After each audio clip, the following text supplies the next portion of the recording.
Okay, please chant with me. Sadhu, sadhu, sadhu. Namo tassa bhagavato arahato samma sambuddhassa. Namo tassa bhagavato arahato samma sambuddhassa. Namo tassa bhagavato arahato samma sambuddhassa. Homage to the Blessed One, the Worthy One, the Supremely Enlightened One. Homage to the Blessed One, the Worthy One, the Supremely Enlightened One. Homage to the Blessed One, the Worthy One, the Supremely Enlightened One.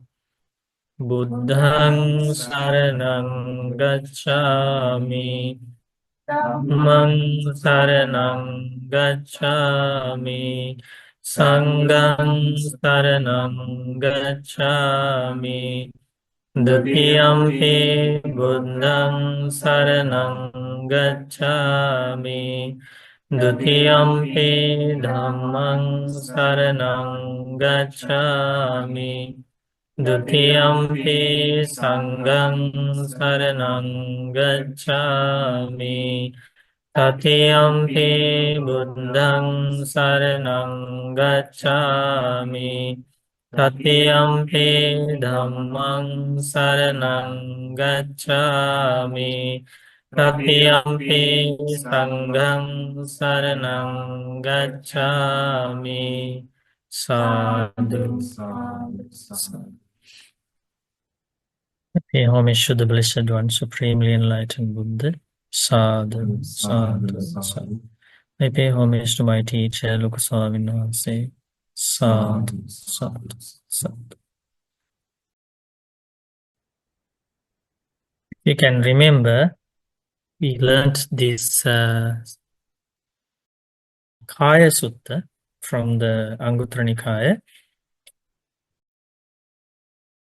So in this sutta, as you can see here, Buddha taught that there are things that should be given up by the body, not by speech. We discussed about that, right? So, okay, in this sutta, Buddha teaches about how to abandon unwholesome qualities. And there are 3 types of unwholesome qualities. They are called bodily misconduct, verbal misconduct, and mental misconduct.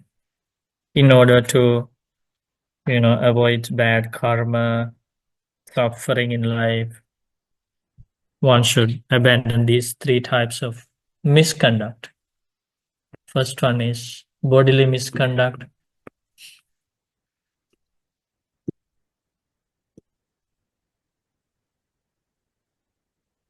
Right?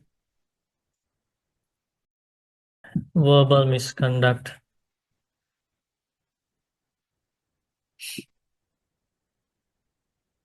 And the third one, mental misconduct. So, for the first 2, to abandon bodily misconduct and verbal misconduct, Buddha taught that one might get some sort of external help, because when they notice our actions, the wise people, knowledgeable people, right, they would come and help us. This is the example. Buddha teaches it is when a mendicant has committed a certain unskillful offense by way of body. After examination, a sensible spiritual companions say this to that person. You have committed a certain unskillful offense by way of body. Please give up that bodily conduct and develop good bodily conduct, right? So that's the external help you get in some cases. So then that person is able to abandon bad bodily conduct and then develop good bodily conduct, right? So there are those kind of unwholesome qualities in our life. So we can abandon. We discussed about the meaning of bodily misconduct, right? Examples like killing, stealing, sexual misconduct, and then Buddha described in details about how to understand the meaning of those unwholesome qualities. So, and then uh, when somebody makes an effort to develop bodily good conduct, the opposite of bodily misconduct is bodily good conduct, and we learned about that too, right? So avoiding killing, harming others, right?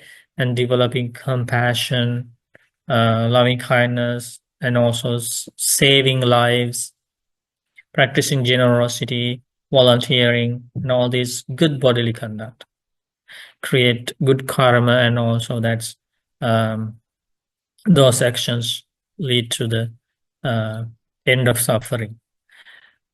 Then Buddha taught about abandoning verbal misconduct. It's also same like bodily misconduct, because wise people, knowledgeable people, friends in the Dhamma would notice them and try to help them. Okay, this you have said this, and this is not wholesome. This is unwholesome. Try to practice bodily good, verbal good conduct. Like that, we get some external help, right? According to this sutta, that's what Buddha uh, pointed out. So we learned about verbal misconduct, for example, lying, divisive speech, harsh speech, gossip, and we learned the meaning of it in details in previous classes. Then Buddha taught about the good verbal conduct, right? Speaking the truth, speaking the words that promote friendships, right? Harmony, and avoiding unbeneficial talks, um, avoiding harsh speech, talking nice words, pleasing to ears, leads to concentration, leads to peace, clarity of the mind.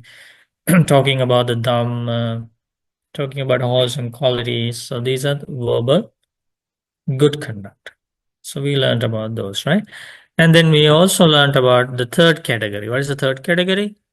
The things that should be given up neither by body nor by speech. So those the previously mentioned unwholesome qualities can be given up by practicing restraint by body and restraint by speech. But there is this third category. Um, and also one more thing to add here. So when we talk about bodily misconduct, uh, so we talked about mainly those three things: uh, killing, stealing, and sexual misconduct. But if you learn about the bodily misconduct of monastics, like monks and nuns, there are lots of things uh, that they should avoid, right? So if you read, I was reading the translation of Digha Nikaya, the Sila Khanda Vaggo. There's a chapter on precepts, Sila. You can learn a lots of deeds that should be avoided and abandoned by monks and nuns, basically monks in those discourses. Uh, so they are also included in bodily misconduct. In those same discourses, Buddha explains about verbal misconduct in details related to the monks' precepts. So they are also included in verbal misconduct.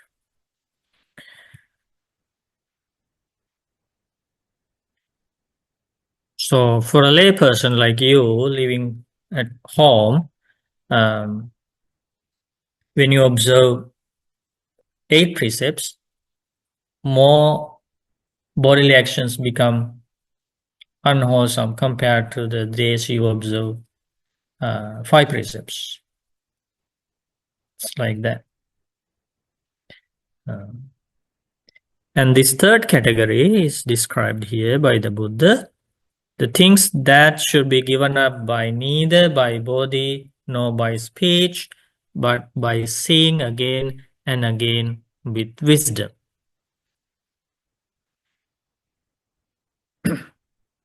So that category is the third one, mental misconduct, right?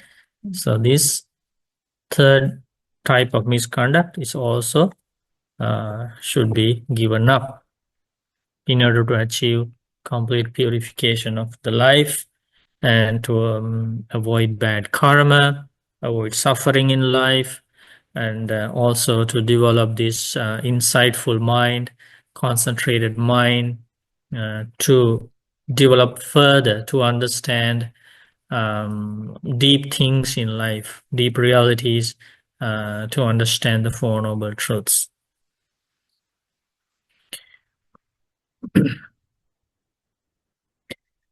So there is a list of unwholesome thoughts, and one of them was described here, right?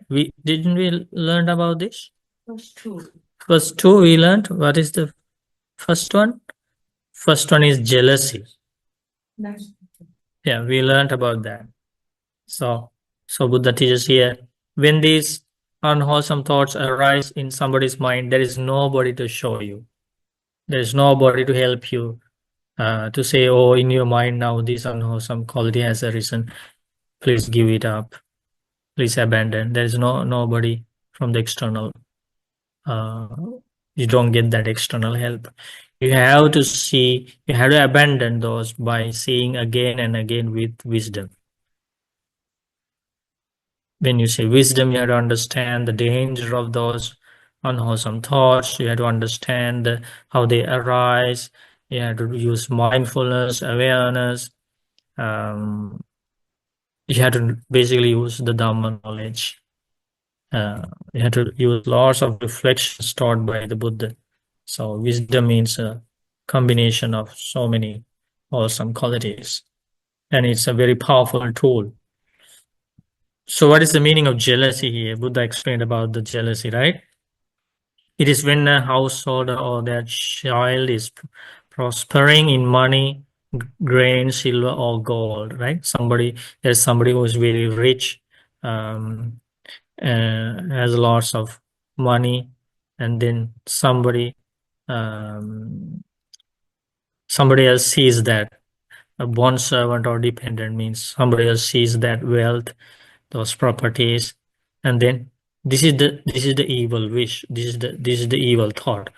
Oh, may that household or that child not prosper in money, grain, or silver, or gold. Right? That's being jealous, right? So then, when these kind of thoughts arise, you recognize. Oh, this is jealousy. This should be given up. Nobody is going to come and help me to abandon this. I have to use my wisdom to abandon this. You think it's easy to abandon this? Not at all. No, it's not easy, because you see in this world, behind killing, stealing, sexual misconduct, problems in life, you can see this, how these jealous thoughts work, because it's not easy to abandon them. So that's the example for jealous thoughts in a layperson.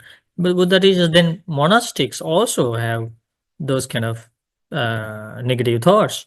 And this is the example.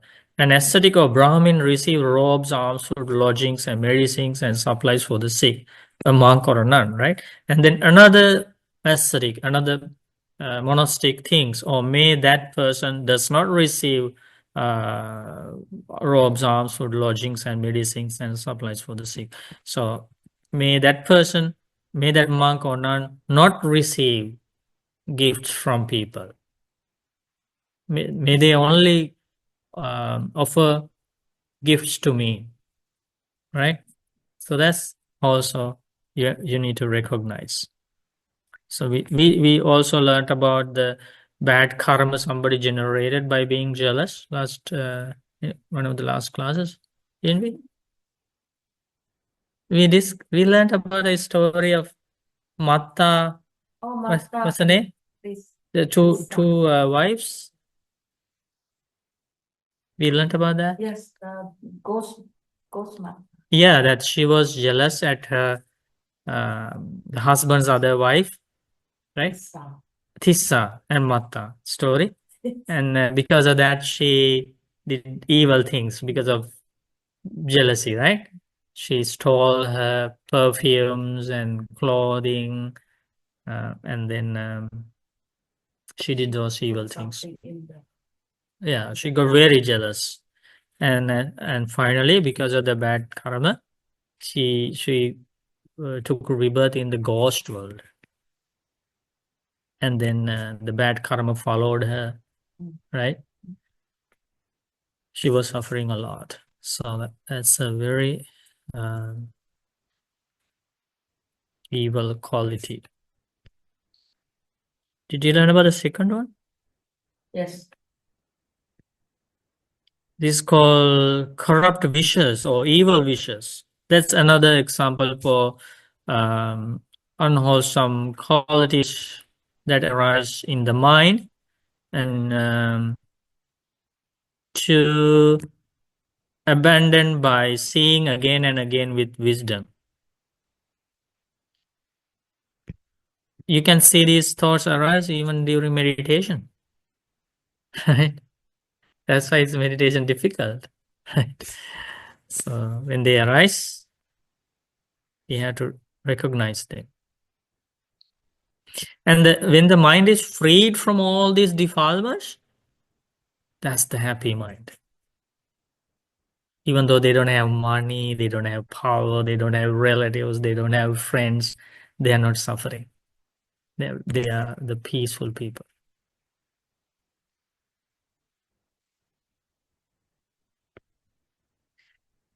So that's the goal, right? To remove these unnecessary things from the mind. Meditation is only one technique to do that. Meditation is only one technique. There are so many other techniques to do that. So this is another technique. Seeing them again and again with wisdom. That's another technique. So this another example for evil wishes. That should be okay. So this one also should be given up neither by body or by speech, but by seeing again and again with wisdom. What is the meaning of corrupt or evil wishes? It is when a faithful person wishes to be known as faithful. What is that? Faithless person wishes to be known as faithful. Unethical or unvirtuous person wishes to be known as ethical or virtuous person. Everybody understands the meaning? Did we discuss about this? Okay. So if you didn't learn, you can go to the YouTube videos, right? And learn, learn, right? So that's another evil wish, right? So we like to pretend. We like to pretend we have faith. We are very virtuous. We are very good meditators. Mm, we have jhanas. We have wisdom. We have realized this dhamma. Right? People like to pretend, and they have to understand that this is also not wholesome. This is unwholesome. These are evil wishes, and should be given up by seeing again and again with wisdom.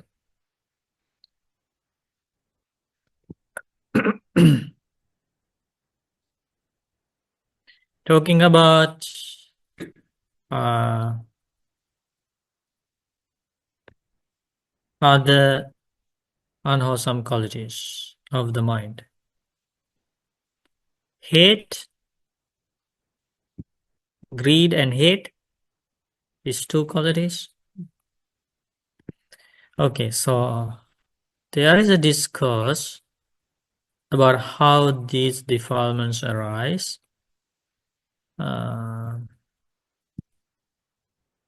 We go to Majjhima Nikaya.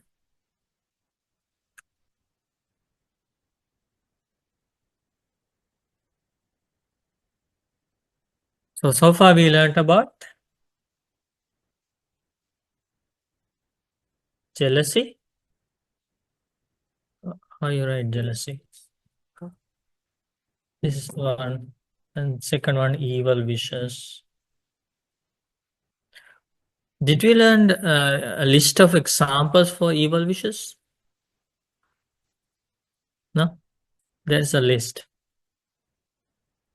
Oh, that one. Yeah, evil wishes. And the result of evil wishes is the anger, according to that explanation. So, anger. When the evil wishes are not fulfilled, the result will be anger. Okay, according to that sutta. That's also beautiful sutta. No, that's let me find that sutta. So another translation for evil wishes is blemish. Okay. Is that a difficult word? Is it a common one? Not too common, right? Evil wishes is common, right? Yeah. Yeah. Okay, so this Moggallana Bhante asks here, Moggallana Bhante asks Sariputta Bhante, Reverend, the word blemish or evil wishes spoken of, what is the meaning? And these are the examples. Okay, blemish is a term for the spheres of bad, unskillful wishes. So, unskillful means evil, okay? Evil wishes. Same meaning. Sariputta Bhante explains. Okay, this is an example. Can everybody read together? So, It's not mendicant mind wish. If I come in enough hands. Spent. I hope the mendicants don't find out.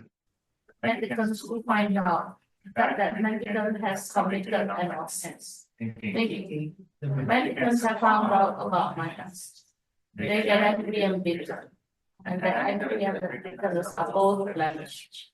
okay, so what is the evil wish here? Huh? We did. You read this? Yes. We just learned this? Yeah. That's our people. So these are examples for evil wishes anyway, okay? Good to learn again and again because we have to give up seeing again and again with wisdom, right? So these are some examples to understand what kind of thoughts we need to give up. If we want to continue with the spiritual path, if you want to achieve the development in this spiritual life, right? So because this person has this evil wish, okay, I have done something wrong, but it should be like it's my own business and others should not get involved in it. So right, things like that. And but what happens is that others get to know and then you get angry. When you get angry, who suffers? Right? We suffer, not the other person. That's the problem. See, all the root causes for suffering is right here inside our life, right? The reason is this evil wish in the first place.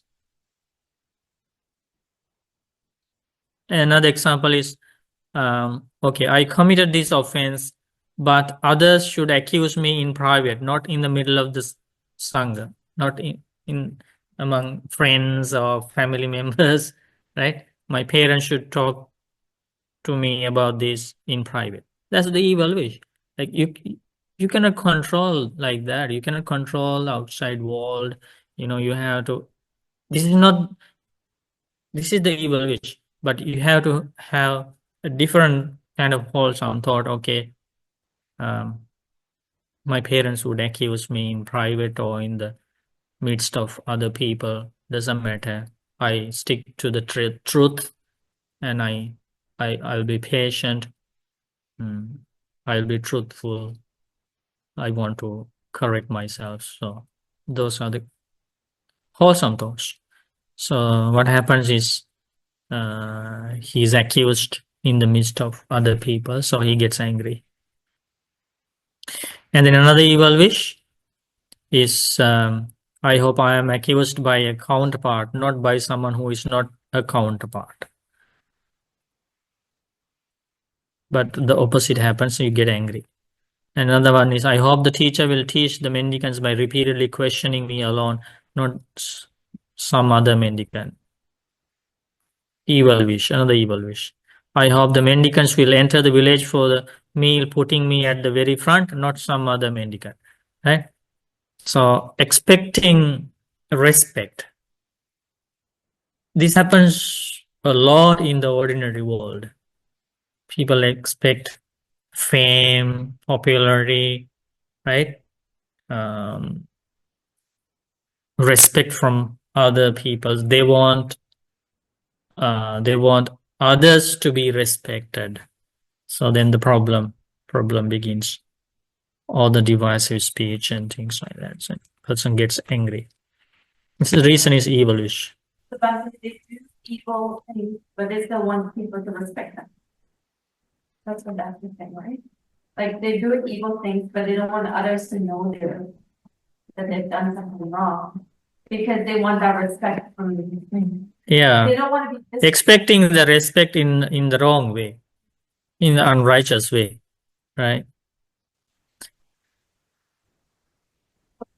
If you try to do good things, or if you're trying to be good and you're expecting that you would kind of attract good people around you or good conditions, is that a bad thing? No, that's not a bad thing. That's there is no danger of that.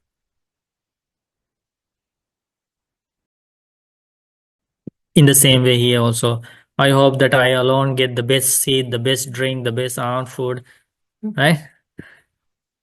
When there are elder brothers and elder sisters in the family, and then the first children in the family, right? First child is born, and after a few years, the second child is born, and then some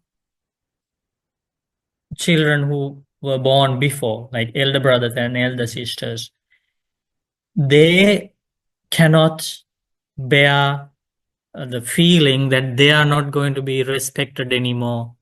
The younger child is the one who is going to get all the attention from parents, relatives, friends, something like that. So see this same thing here. An example, I hope that I alone get the best seat, the best drink, the best alms food in the refectory, not some other mendicant, right? So the elder brother, elder sister he has this feeling that I am the one to get respect. I am the one to get all the gifts, right? Can you imagine how much suffering they undergo with these feelings? But the elder brother and elder sister doesn't understand it's a result of evil wish. What the evil wish? No, I am the one to get more respect. I am the one to get more gifts because I was born before, whatever, right? To abandon that, they have to think that doesn't matter, Let the younger one get more gifts, right? You have to have that kind of an advanced thinking. But when it keeps happening, go beyond limits. What is your question? I was just gonna say about that, like, it's possible, yes, for people to kind of just naturally have that jealousy when they're the older one, but I think that sometimes it's also important to sometimes look at how an external thing is affecting them to be that way. Mm. Like if the parents are explicitly constantly only, nurturing and loving the younger one and neglecting the older one. But the thing is, you cannot control the external factors. No, you can't, but I'm just saying that it's like that can play a role in someone feeling that badly Yeah, to do something like that's that. true. That's true. But since you don't have control over how other people act, again, you have to turn inward. You have to find tools so that those things would not affect you. You have to find tools. Yeah. Because I see that happen a lot. Mm. I've seen families where like the way they treat one child versus the way they treat the other child is extremely different. Yeah, And I can't imagine how the other child feels when they very well know that they are not as yes. respected or loved as the other child. Yeah, I think in most of the cases, that's how it happens. Yeah. But now we have to find a solution. Like, what is the solution? It's making up your own mind, yeah. But Yeah. I'm just saying, just the understanding piece of like, of course, we have to make up our own minds. Yeah. Obviously, way harder for children. It's even harder for us, but just understanding the other piece, I think, is important. Because Yeah, parents also have a part there. That's why, yeah. Showing that equally, Yeah, that love equally. yeah. I remembered another sutta that's about similar incident in the discourses. You cannot control how other people are going to talk to you, right? Oh, that's right. Right? Got you. Yeah. So Buddha teaches where you should stand is no matter what kind of words they speak to you, truly, untruly, timely, untimely, with inner hate or with loving kindness in their hearts. Gentle. Yeah, whether they speak gently or harshly, where you stand is I am not going to get angry.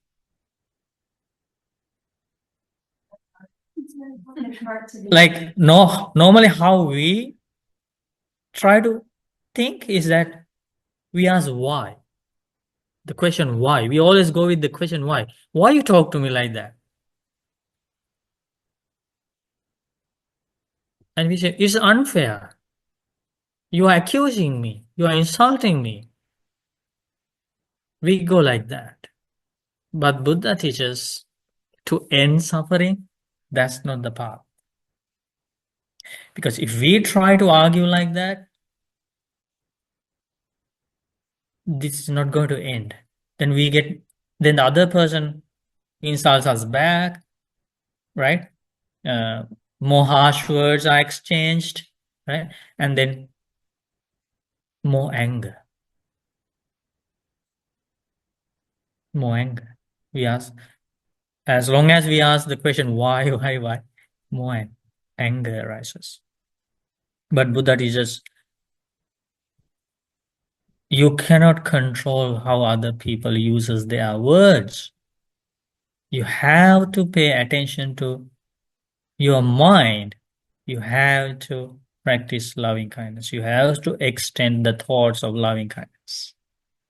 It's like this, similar to that, right? It's like you cannot control how parents are going to treat you. The same way you cannot control how other people are going to use the words. People get whatever karma they get. Yeah, they get. Yeah.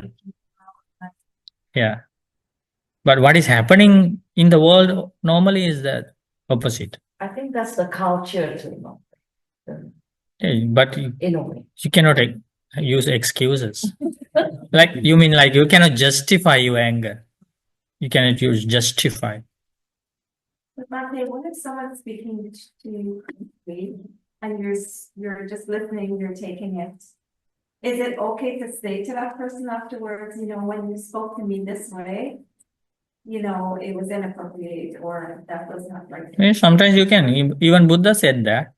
Buddha said so. Somebody was like using so much harsh words, insulting the Buddha, and Buddha was silently listening. And that person, he ran out of words. Okay. And then he stopped too. And then Buddha said, okay, do guests come to your place? He said, yes. So do you share refreshments and snacks with them? He said, yes. What if they don't eat? Oh, we eat them.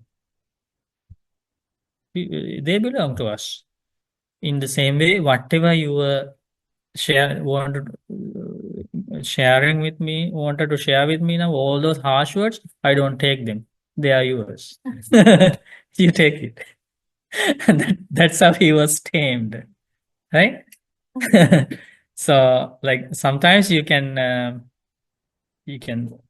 explain things to people. Well, how do you teach this to kids? Because I'm a nurse, so I've worked in mental health mostly for 4 years, and young kids, especially, you know, teenagers, very vulnerable, exposed to like social media. There's so much comparison and so much, you know, Yeah. and that causes a lot of mental health issues, and that leads to suicide and such. How do you teach them these? Because I've dealt with some of the teenagers, even in my neighbor, where it's very difficult for me to tell them that, you know, what happens at home, especially parents kind of paying attention to the little one and not the older one. The way they feel, and then they kind of try to use external stuff to kind of relieve their pain. And I'm trying to help them understand, you know, like, you know, it's not personal, it's not you that they're, you know, sort of hating on. Yeah, so this feeling comes, you know, there is a thing called belittling yourself. You know that? Belittling yourself. That's the root of that. That's called hina-mana. Conceit, one of the conceits. Yeah, like Self-esteem. yeah, the opposite of ego. Yeah, inferiority. Yeah, opposite of superiority, right? So other person is superior and you are inferior, right? You feel that. Okay. To overcome that feeling, you need to teach the kid or the person about how important you are in this world. How important and how much values you own. That's why we encourage young people and kids to do lots of volunteering. When they do that, they think this good feeling they have, like I have done lots of service to the world and I have given lots of happiness to others. I am an important person in the community. I am a valuable person, and that feeling should come. Even this morning, I was advising young daughter, teenager, telling the same thing. Like when you feel you are full inside, you are full with wholesome qualities, you have helped others, you have done lots of volunteering, you have practiced lots of good qualities, you feel like there are lots of valuable things inside you, then even when others say that you are a loser, you are not that important, you don't feel that. You don't feel that, and you don't pay attention to it. You think, on the spot, you think that's not relevant to me. I am not a loser. I have achieved so many good things in my life. I have helped so many people. I am taking care of my parents. You know, I am practicing meditation. I am on a special mission. That feeling should be cultivated in somebody's life to avoid so much dependence on outer world. Otherwise, when they send you a text message sending you are a loser, your entire life depends on that word. It's just text messages, right? So I was explaining the same thing to that daughter. I told her, like, if you develop these wholesome qualities inside you and you help others, you help the family, you are kind, you are nice, and you know that you are on the path to achieve these higher goals in life, and especially you have this refuge of the enlightened one. You have come across these amazing teachings, and you have a lot to achieve in this path. So then those other words that try to discourage you or insult you don't matter that much. You understand? So that's the only way.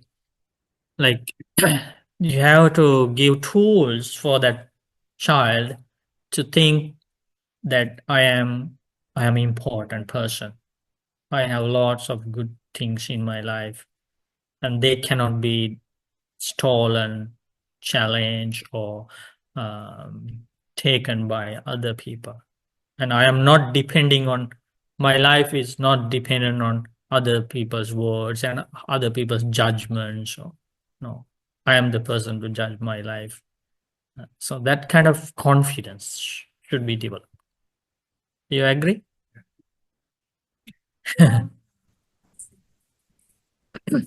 know, of course, they will only focus on that F or that failing grade. Mm. And then their whole life is over because of that one grade. Mm. So I try to point out to them, oh, but look over here, you got an A, you got a B, you did this. Mm. So maybe something happened here, so let's figure out what happened with that caused it.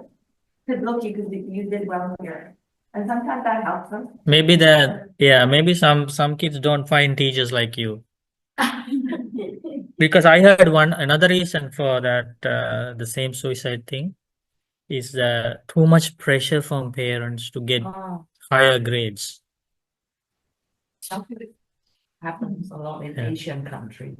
Yeah.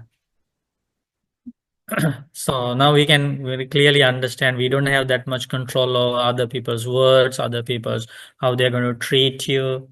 Like when people are unfair to us, they do treat us badly, then we ask the question why. We stuck there. No, that's not that's not the solution. No, we have to understand we have accumulated different types of karma. So okay, when we are journeying in this samsara, this cycle of rebirth, what if we have accumulated some karma that we are not going to be respected by other people? So we have to stay with that karma until the results are exhausted. We cannot always complain. Why don't they respect me? Why don't they respect me? Why don't they listen to me? We can't keep going asking the question why. This morning, I was listening to one of the talks given by the Bhantes, and in that discourse, Buddha taught, when you respect somebody who is worthy of respect, to a monk, to the Buddha, to a monk, to parents, to elders of the family, or a sick person, somebody who is worthy of respect, you respect them, and that's why when they so for example, you are sitting on the floor, I'm sitting on a chair, right? And then when some people approach, others stand up, right? And we respect other people, and when they are talking, we listen to them, right? So we respect the people who are worthy of respect. Buddha teaches that's the good karma. That's a good karma to receive respect from others in future lives. If you respect the people who are worthy of respect in this life, you are going to be respected in future lives. So what if we didn't bring that karma with us in this life? And then we are not going to be respected. Then others don't care what we say. They don't want to listen to us. And that happens in families between parents and children. And there is, in some occasions, we have to realize that we all, coming with this, some influence of previous karma. It's not that everything happens due to past karma, but there is a big influence. So then we have to stay with that, and we have to understand, okay, maybe I have not respected the people who are worthy of respect in past lives. So that's why now in this life, people don't respect me that much. So that's okay. Right? Is that a relief for the mind? Otherwise, you keep asking why they don't respect me, they don't listen to me, anything, right? So no, that brings you anger, disappointment, things like that. So use those tools, good ones, right? Another evil wish is, I hope that I alone give the verses of appreciation after eating in the refectory, not some other mendicant. So that means this monk wants to teach the people. Others should listen only to him, but the different monk teaches, so he gets angry. Right? I hope that I might teach Dhamma to the monks, nuns, laymen, and laywomen in the monastery, not some other mendicant. Right? So expecting respect. I hope that monks, nuns, laymen, and laywomen will honor, respect, revere, and venerate me alone, not some other mendicants. Evil wishes. So see the examples. So this some other mendicant has got, okay, here. I hope I get the nicest robes, arms, food, lodgings, and medicine and supplies for the sick, not some other mendicant. But it's possible that some other mendicant gets the nicest robes, arms, food, lodging, and medicine and supplies for the sick, thinking some other mendicant has got the nicest robes, arms, food, lodgings, and medicines and supplies for the sick. They get angry and bitter, and that anger and bitterness are both blemishes. See that? Examples for evil wishes. That's why this existence is very, very painful. We should share these teachings of loving kindness, compassion, forgiveness, practicing patience, these kind of teachings with more and more kids, youth, and people in general, because there is no any other solution. We cannot control other people. We have to develop these awesome qualities in the mind. Then it's guaranteed that how other people treat you will not lead to anger. How other people use words will not create anger inside you.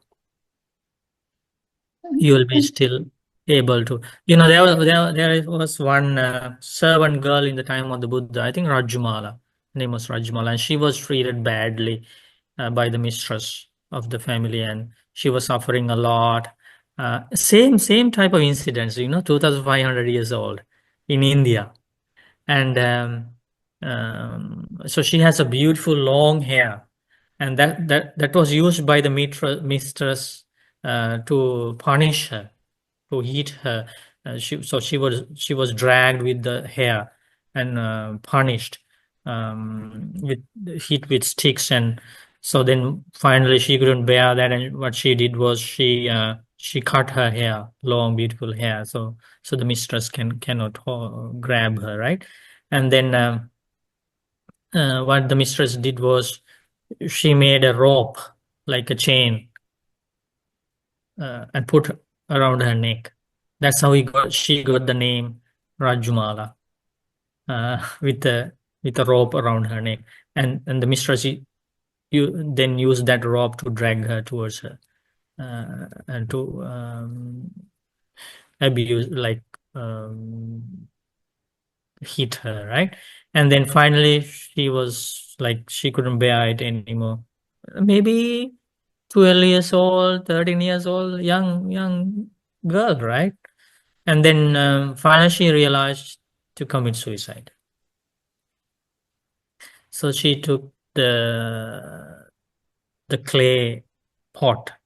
Normally she would use to go to the river and bring water, and she pretended to go to the river, and she went into the forest. You can read this exact same thing I am sharing now on the suttafriends.org under stories of heavenly mansions, Rajumala story. Let's go there and you will see what happens to her life. It's a big transformation. Okay, so she was in the same position where many people are today in the world, many kids today in the world.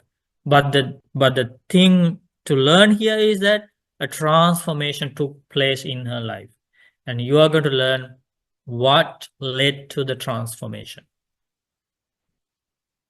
And she was not in that category anymore, complaining others, getting angry at others, getting depressed. She was not in that category, and she was almost committing suicide, but she didn't belong to that category anymore. Her life changed. What changed her life? We are going to learn. Can everybody read? Yes. Huh? Oh.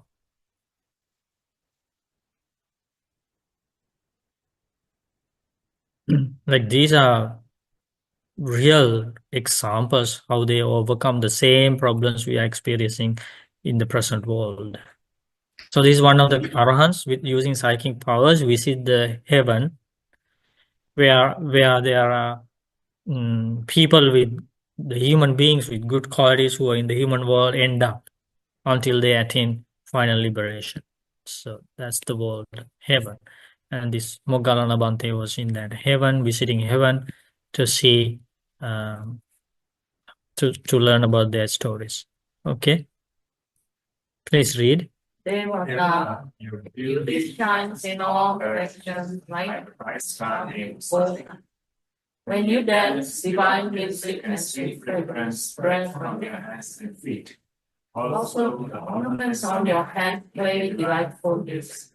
The bouquet of flowers on your head spreads sweet fragrance, like that of Manjusana tree. But there is music when the breeze blows. Surely you must smell that fragrance and see all. So she was a servant girl in the human world. Now look at her happiness now. Now, what kind of meritorious action did you do when you were in the human world? To have gained this beauty that shines in all directions, and to have earned all these wonderful things. In my previous life, I was in the human world living in the city of Kāyasutta. I was a servant girl working in a high caste. I did not have much merit and was very unfortunate. Everybody called me Rajumala. I was abused, threatened, and beaten. I was tired of living. Okay, so what is the situation? When somebody living like this, always asking the question, why? That was the first part of her life, okay? Asking why? Why are they treating like me? Why are they so unfair to me? Why me? Why me? Why this is happening to me, right? So that keep thinking those kind of thoughts in some people's life end up committing suicide. You always ask those kind of questions and you feel you are very unfortunate. There's no point of living anymore, right? Nobody respect you. Like she was not respected by anybody. Like she was abused, beaten, and disrespected severely. So, okay, that's how her life. One day, I took a water pot and pretending it was water. I ran away. I ran into the forest beside the road. There are the contemplators. I thought that there was no point in living in this. I made a strong move and ran to the tree. I looked around to see whether anybody was there. Then I saw the stranger, the most compassionate teacher of all in the world, sitting at the root of a tree meditating. Coincidence, right? Like she almost died. Like she almost lost the precious human life. And the Buddha saw before it happened. That's why Buddha went there to save her. Today, who's going to save? We have to save ourselves, right? So Kalyanamittas will help you. Friends in the Dhamma will help you. But that time, 2500 years ago in India, is a very different time period. Buddha was there.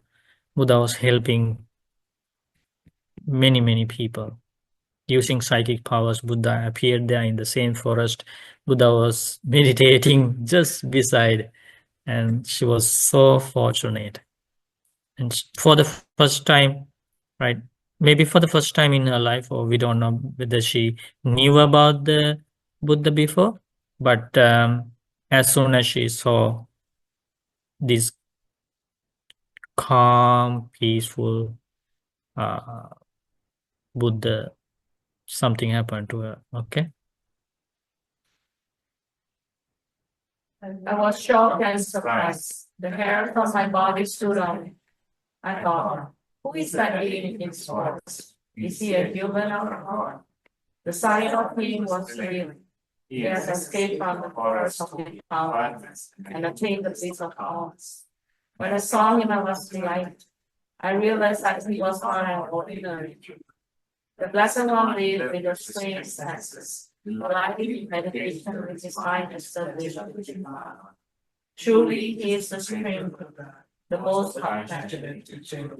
So what happened was she didn't receive love from the world until that moment. She didn't receive any love, affection from the world because she was like living in a prison, like in that time period when there's a very wealthy family, like a mansion, and the servants are like trapped.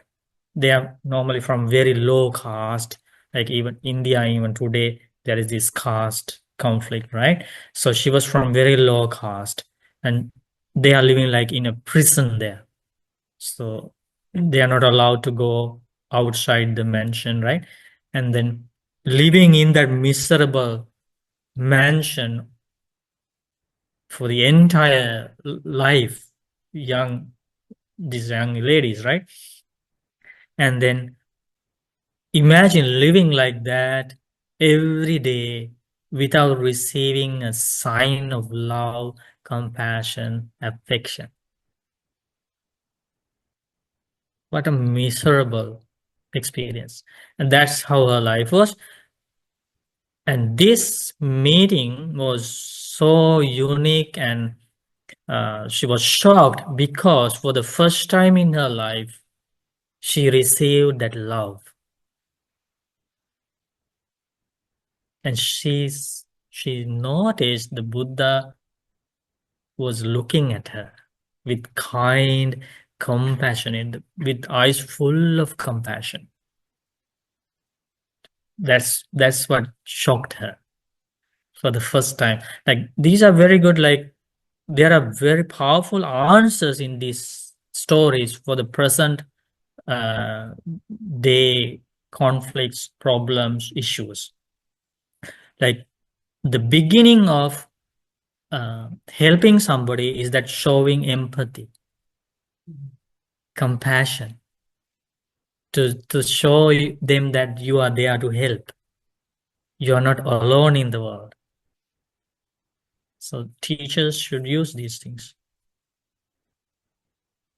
This is the beginning of helping, right? So Buddha was there with this like truly compassion.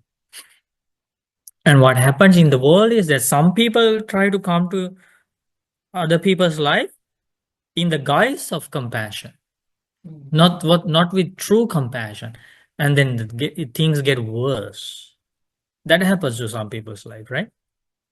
So they feel very alone and helpless, and then somebody comes to their life, and then the person thinks, oh, this person is very honest, loyal, and this person is going to help me, save me. But that person has other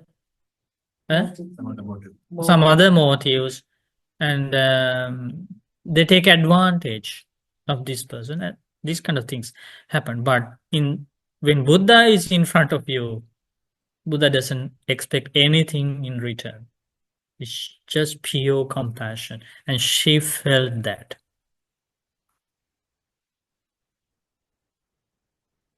Like a lion living in his cave. The Blessed One is not afraid of anything. Seeing a brave Buddha is very rare, like seeing an Udumbar. The Supreme Buddha called me Gently saying, Rajuma. That's the first time she heard somebody addressing her so gently with her own name, right? Imagine when you hear somebody talking to you with so gentle, friendly words, and that change everything in her heart. And asked me to go for refuge to the Supreme Buddha. When I heard those sweet, gentle, meaningful, soft, and lovely words, all my sorrows went away. My mind was joyful and clean. I was ready to understand Dharma.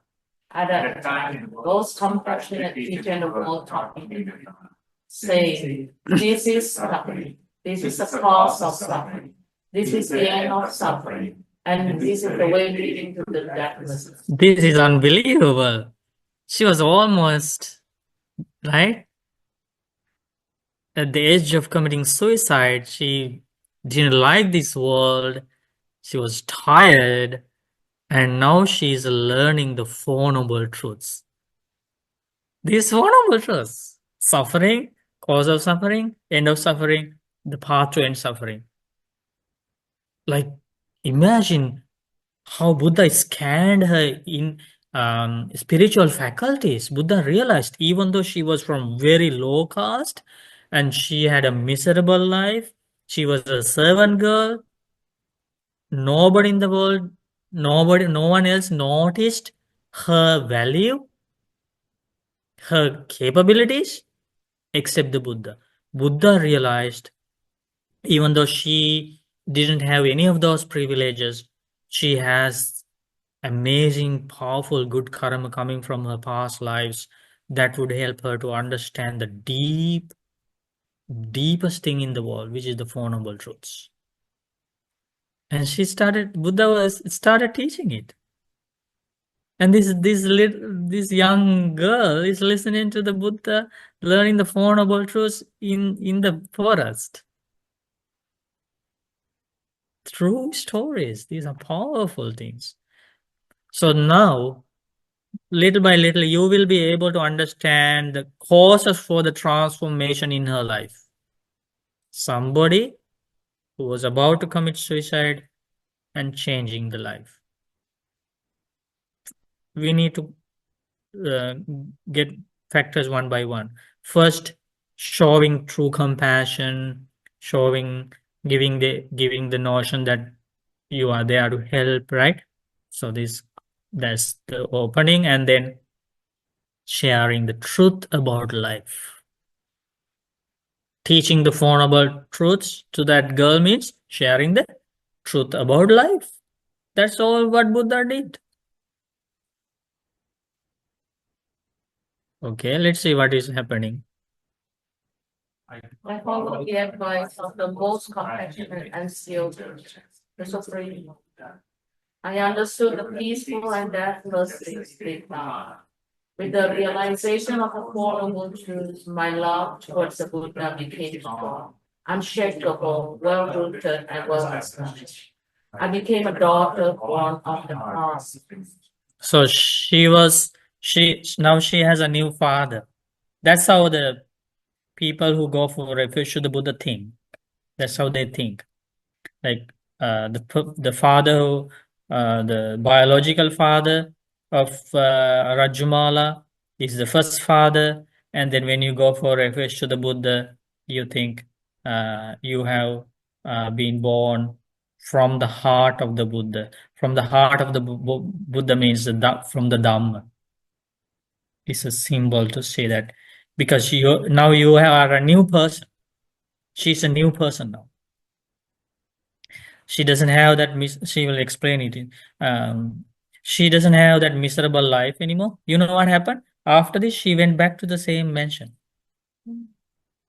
as a different person. No complaint, no crying, no sadness. Is because now she received the most important thing in the world. That's to become a stream enterer, attain the first stage of enlightenment. Now she's working in the same environment. And what happened was, maybe that part is not in here, maybe it's in the commentary. The mistress noticed the difference in her face when she was arriving, when the Rajumala was arriving in the mansion. And she asked, "What happened to you today? Where did you go?" With the same tough voice. And instead of crying and getting angry at her like before she did, she was smiling. Rajumala, the servant girl, was smiling, using respectful words. She shared her story about the meeting with the Buddha. And it is said that the mistress changed her life too. She wanted to meet the Buddha too. She wanted to get this realization of truth. And she was amazed how this Four Noble Truths, this teaching changed this servant girl's life. And she looked very happy now, very peaceful, enjoying what she is doing. So the point here is that, like, when the goals in your life, when the realization, when these things are changed, maybe you are in the same environment, but you are a different person. You live with so much peace and happiness compared to the first part of your life, because she changed her mind. That's the key. When she was returning, she didn't think that everybody in the mansion would change, but she was determined that even though they are not going to change, I am a new person now. That's how she felt. That's what we need. We cannot change the world. We cannot change how other people are going to talk to us, how other people are going to treat us. We all should be like Rajumal, changing inside. And what helped her to change inside is the realization of the truth of life. In other words, Four Noble Truths: suffering, cause of suffering, end of suffering, path to end suffering. That's the main teaching of the Buddha. And what happened was, after, like, later she passed away, and then she was born in heaven, because she collected lots of good karma, following precepts, practicing meditation, following the Noble Eightfold Path, realizing the Four Noble Truths. So that good karma helped her to be reborn in a better world. And that's why she explains here. Now she experiences all the divine pleasures. There are so many people to help her there and to entertain her, and all those divine beings, goddesses, they approach me saying, "Come now, let's dance and sing. We are here to entertain you." Right? Can you read this? Those without merit will not receive righteousness. Only those with merit receive this happiness in the heavenly Nanda apart in the tower of heaven.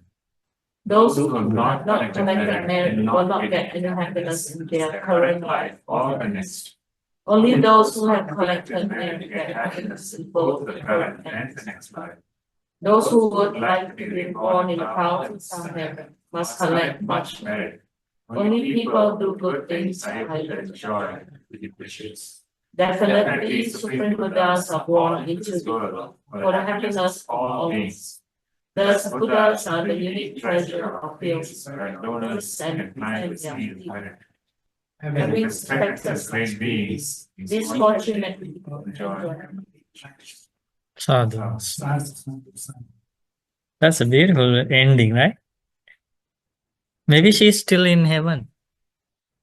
practicing the Noble Eightfold Path, or maybe she has attained Nibbana and ended her suffering and escaped from this cycle of birth and death. That's what happens to people who develop good qualities in the human world. They are reborn in places like this and follow the rest of the path until they attain Nibbana. Let's never forget that story, okay? If you change the inside, then the outside world will not be a problem anymore.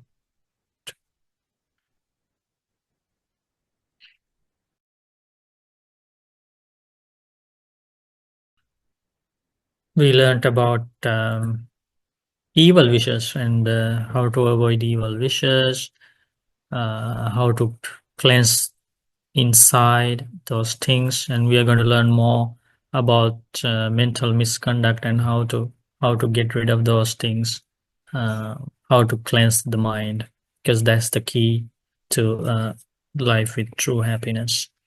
So today we collected lots of merit by going for refuge to the triple gem, observing precepts, practicing meditation, learning the Dhamma, reading the words of the Buddha, and through the Dhamma discussion, and helping each other in many ways. We share all the merit with, first of all, with our teacher, Loko Swamin Wahanse. Sadhu, sadhu, sadhu.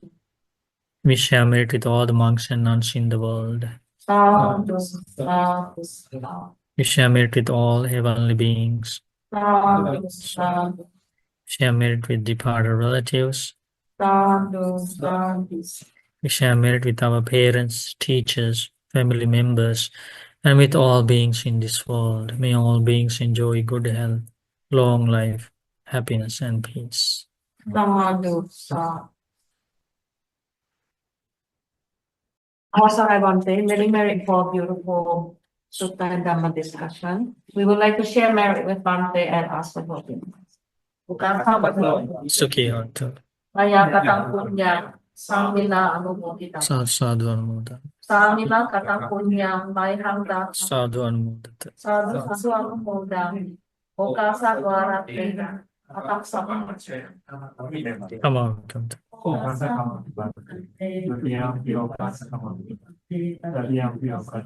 Abhivadana Silis Nichang Vadapachayino Chattaro Dhamma Vadanti Ayuvanno Sukham Balang Ayurarogya Sampatti Sagga Sampatti Mevacha Ato Nibbana Sampatti Minate Samijjatu.